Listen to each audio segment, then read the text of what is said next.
dans un mouvement donc biso toza kaka maman mfuko mike mike biso to ben nani honte il faut pas expliquer nos vérités quoi celui qui tue par l'épée mourra par l'épée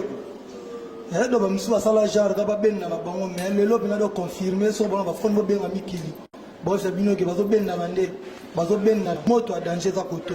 toi le bezate biso tout mouvement da pepele to le monde ka mbuma mabeko donc changu te bongi danger minute ne to le babo donc tozo pour akondige bodong na yebi kutute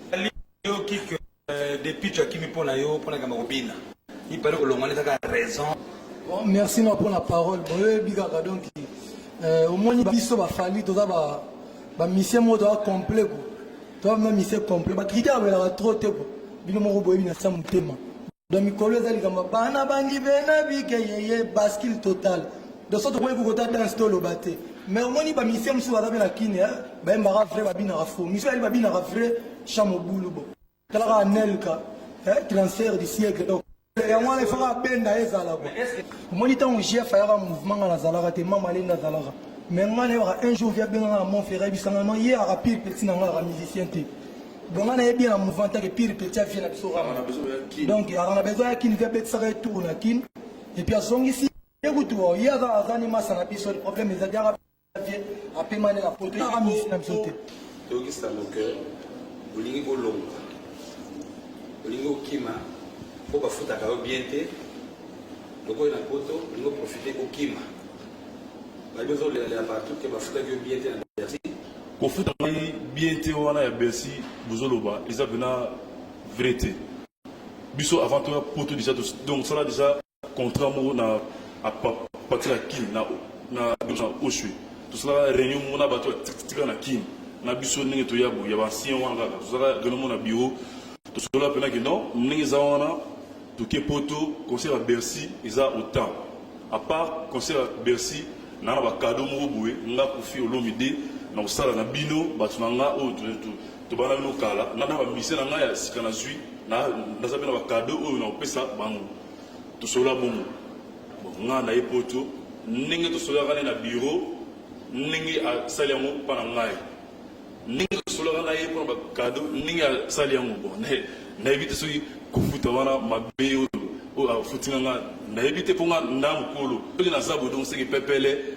do pepele pena ba pepele o mutu na mouvement azali tout ça tranquille il paraît ba groupe moko bokeyi il paraît ba musu bazo préparer pour ba kende donc to lingi bo expliquer biso banani o bakeyi pona nini bakeyi donc bino bo me expliquer biso nani donc bakeyi baza sentir ka moko na otanga be Pombo Savane de pitch, il y a un qui j'ai foutu à s'en déjà pété, qui est bien qui a un marade pété, bien au bout de bien au bas donc Moutakika Savane, donc nous sommes Tikalion la pena, donc championnat donc qui n'a habité, on ira en Zambéram d'Atindi, évidemment, et salama quoi. Donc championnat sont qui peut na quartier la terre on a au Boyebara. Donc trois côtés, tout ce bois, donc grave. Affaire de pitchou, bah tout na kin na minute naviguer ba vandi ba yo kasiko so izali po ba cassette d'essayer il a lobi trop après ça faut pas na biso na présent na biso ninga zawana to beta concert mo na Lausanne to bana concert wana 22h de pitchou aya 3h on a pena biso alobi abma mutuma be alors que non bon là c'est quoi na boité à mikonza mouvement teka mabale champion total là-bas à faire bolobi massa na bino en tout cas on a ça mata ou bien bon massa yemma ou bien bina te ça la propriété en quoi il s'agit pendant que non moi na mai bina non dimi bina na nous après tout le cas solution so au sala ni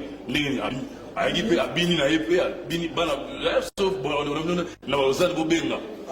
abini akoy écoute na kata public abini après azongi bulke au tasa to bende bana kusuke non masa ni zawana donc na bambe ko mouvement na ordre mouvement oyaki 3h alors mouvement et gotambola boité paiement nous attends 3 ndule 4 ndule 6 yaki suspension te to lobi ke paiement na nous attends 2 ndule 3 ndule après zongela boulot na yo oye koma monega ke ndenge boye biye ke ye ayemaka